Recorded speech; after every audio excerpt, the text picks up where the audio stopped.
Casper Beamish Wooden Railway, Episode 89, Duck's Crazy Catastrophe. One day, Duck was puffing on his branch line just the same as always. He likes his passengers but doesn't like when they complain. One morning, he came into Harwick Yards and saw Oliver there. "Hey, Duck," said Oliver. "What's wrong? You look tired."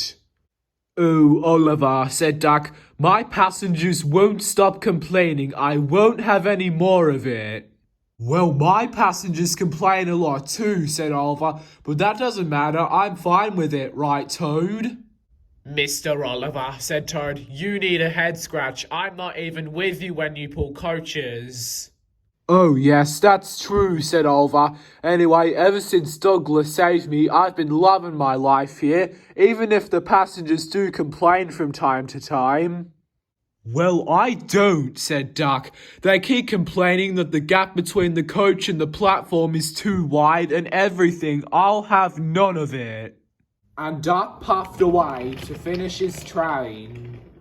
"Mr. Oliver," said Toad, "I really don't think Duck likes pulling passengers anymore." "Yes, I do have to agree with you, Toad," said Oliver. "Duck doesn't look like he's having that much fun anymore. He's just tricking us all. Really, he doesn't like pulling passengers much anymore." "Yes, I do have to agree with you, Mr. Oliver," said Toad. Said Oliver. "I wonder how long till all these passengers will stop complaining," he thought. And with that, Oliver puffed away. The diesel smiled and slowly purred away.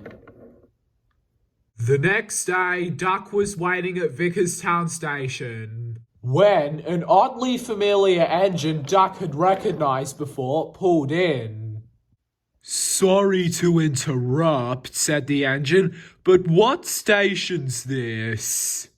"This is Vickerstown Station," said Duck, "and that's all I need to know," said the engine. "I don't need to know anything else from silly green engines like you. Goodbye." And with that, the engine steamed away. "Well, I wonder what that was all about," said Duck.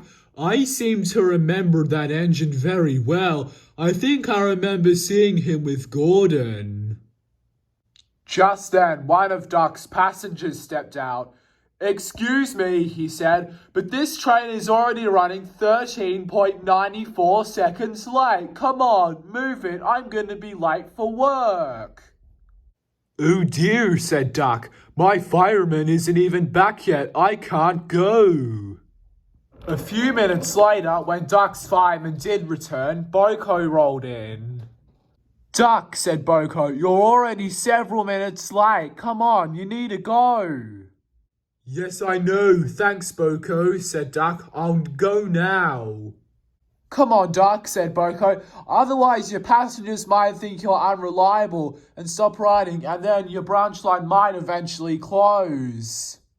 "Oh no," said Duck. "I gotta go," and he sped away fast.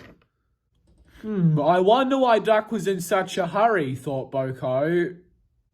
Duck really didn't want his branch line to close, so he picked up some more coaches. "Duck, where are you taking me?" said old slow coach. "I'm waiting for Molly."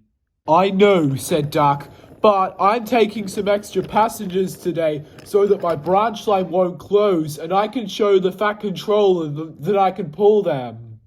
"No, Duck, stop," said old slow coach. "Hey, Duck, stop." But Duck ignored her. Later, when Duck had dropped off old slow coach, he saw Mavis outside of the docks. "Hey, Duck," said Mavis, "what are you doing with that extra coach?" "I'm carrying extra passengers," said Duck. "I don't want my branch line to close." "Really?" said Mavis. "Who told you that?" "Boko did," said Duck. "Well, that's not like him to say that," said Mavis. "What's going on?" "I don't know," said Duck. Anyway, I gotta deliver this coach to the docks now. Goodbye. And with that, Duck sped away again. Wow, thought Mavis, is Duck's branch line really gonna close? I gotta speak to Boko about this, she said, and she rolled away. Soon Duck pulled into the docks. Why have you got that extra coach, Duck? Said Cranky. I'm pulling extra passenger trains, said Duck. I really don't want the Fat Controller to close my branch line. Why would he do that, me hearties? Said Salty. It's 'cause I was running late at Vickerstown, said Duck, and Boko said that if I didn't hurry up, my railway might close. I don't think that'll happen, Duck, said Porter. Okay, said Duck, whatever. Can I leave this coach here? Yes, you can, said Colin, but he was still very confused. Okay, thanks, said Duck. Duck was wondering more and more whether his railway really would close. When Duck finally returned, he was exhausted. He saw Toad in the shed. Hey, Mr. Duck, said Toad, what are you doing here? Oh, Toad, said Duck, I sure hope my railway doesn't close like Boko said. Why would he say that, Mr. Duck, said Toad. I think 'cause my passengers won't stop complaining, he said.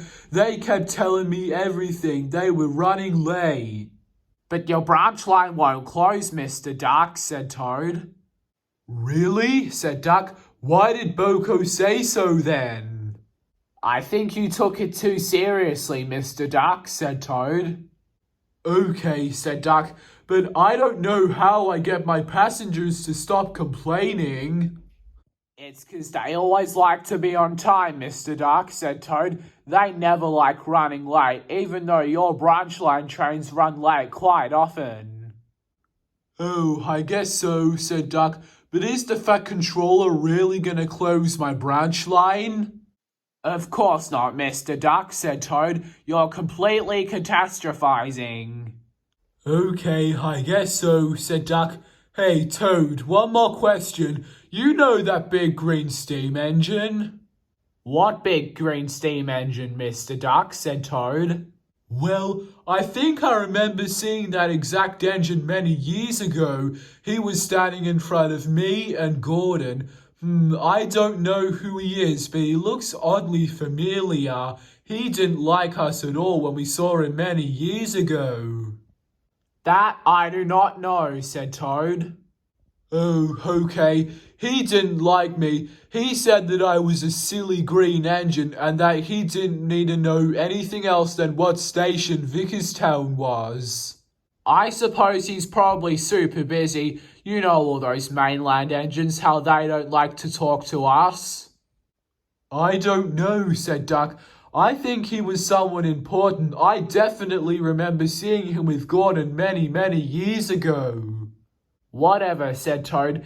Either way, let's just remember that there are two ways of doing things, no matter what he is. That's right, said Duck. The Great Western Way or the wrong way. Little did they both know that that engine might have just been a clue.